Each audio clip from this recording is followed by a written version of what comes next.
وعملي منهن آرو أنسكوب إهروماتين أدف أرجما دول أورم تيشاتي كان فانا دهي غموجي جبيك أتاموري يادان لغا جبي داكي كأي ورموتي مغالا جمع جئيم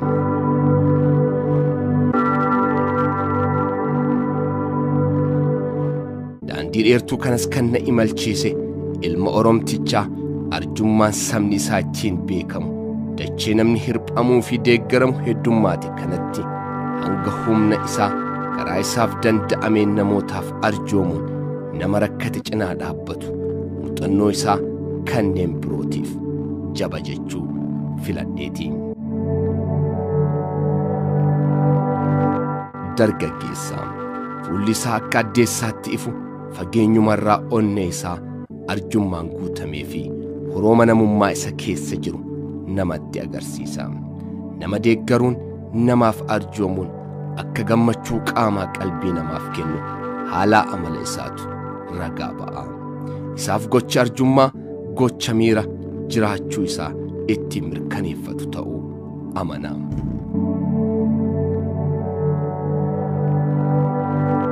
Amalli namaaf na'u namaaf rifachuu innummaa isaarraa kan isa wajjin dagaage dargaggeessi kun yeroo ammaa kana namoota rakkoo garagaraa keessa jiran kan daandii irratti kufanii waan uffataniif nyaatan argachuun isaanitti ulfaatee fi kan dhukkubsatanii du'aaf jireenya gidduutti jireenya bitaa isaanitti gale humnaa fi carraa qabu hundaan duulee duulchisee namoota biroo kan akka isaa of qofaa otoo hin taane namaafis jiraachuutti gammadan qindeessuudhaan qaawwa namoota hedduuf cufaa ta'eera. Dargaggeessi kun Abdii Geetaachoo jedhama. Namoota miidiyaa hawaasaa gaarummaaf itti gargaaramaa jiran keessaa isa tokko.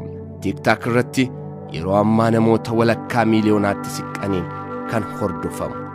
Abdiin karaa toora kanaatiin sochii namoota rakkoo garagaraa keessa jiran bira ga'uutiif daandiin dhiyoon isaaf TikTokidha. Nama cinaa dhaabbachuu fi nama deeggaruun isaaf hojii dilee isaati.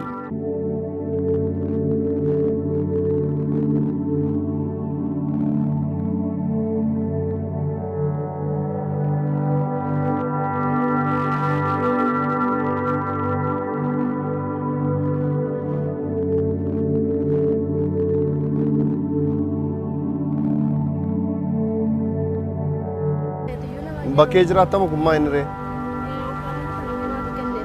Eessa jiraattaa manni keessa? Eegasii Bulistaaleen jiraata ture. Bulistaaleen hattoon akka arga cabaa cabsee isaa sana goonaan isa bar qabatee mirgaabee akkamitti jiraattaa? Amma guyyaa kana rabbinaa kenneen gargaaradhaa. Kan immoo bakka hin jedhe sanatti deemee budaa. Birrii kaffaltee bultaa? Lakkii. Bat siifan qaba. Bat rakkoon qabu bat siifan baadhaa fidi.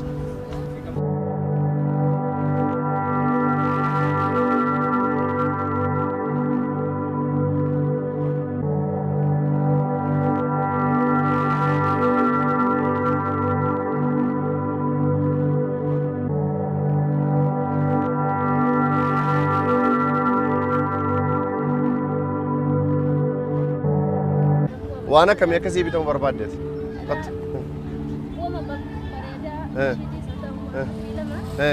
شيتي بربادا ماكينه اني كل في رجل وتنفان قط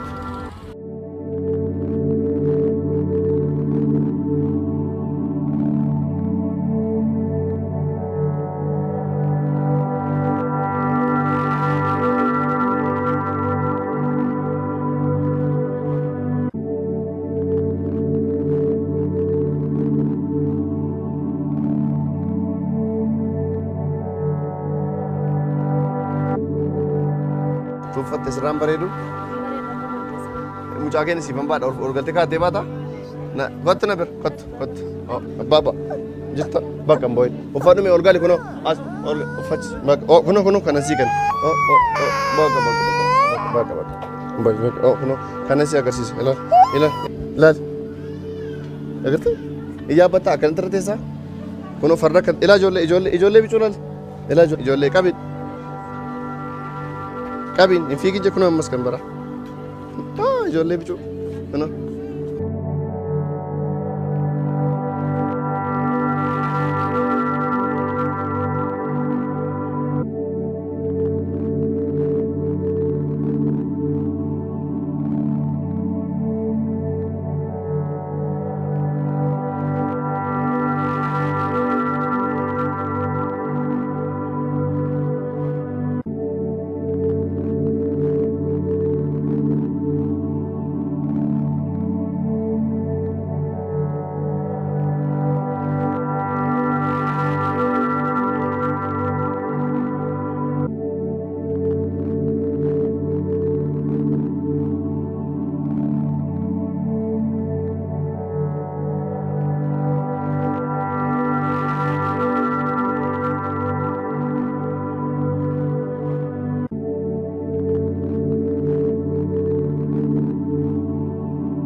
An Abdii Geetaachoo Abbabee Caaliiti.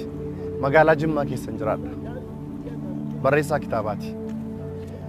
Arjummaan waan dhalootaan si keessatti dhalatee si waliin guddatudha.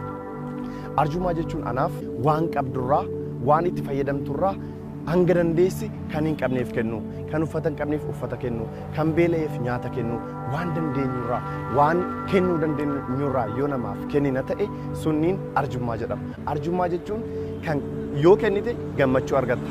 Waan qabdurraa namaaf qooddee nama beela'aa jiru quubsitee, nama bo'aa jiru imimmaan irraa haqxee, nama qullaa jiru yoo huccuu itti uffiste yeroo gammachuu isaa agartu, yeroo imimmaan isaa irraa haqxee kolfa isaa agartu sun siif gammachuu kenna jechuudha. Kana jechuun waan dhalootaan argattu, waan yeroo keessa argattu osoo hin taane uumamumaan kan Rabbi siif kennedha. Kanaafuu doqnummaarraa arjummaan addunyaa keenya keessatti osoo babal'atee yeroo baay'ee namni keenya baay'een arjummaa kana aadeffatee daa'imman daandiirra jiraatan daandiirra har'a kaasne jechuun egeree biyya keenyatti bor ba'aa ta'urra ba'aa biyya keenyatti dhufu nurraa ittisuu danda'u.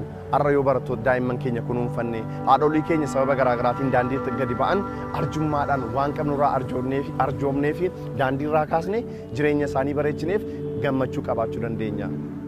Gammachuu jechuun qarshii baay'ee qabaachuu biileenara ta'uu qofa osoo hin taane kennuudhaan gammachuu guddaa argachuu dandeenya. Kanaafuu waan qabnurraa yoo kennanne lafa qofatti miti, qalbii qofatti miti, waaqni nuti borutti deebinullee gammachuu sanaan gammachuu biraa nu badhaasuu danda'a waan ta'eef arjummaan hunda keenya keessatti haa dagaagu, haa arjoomu.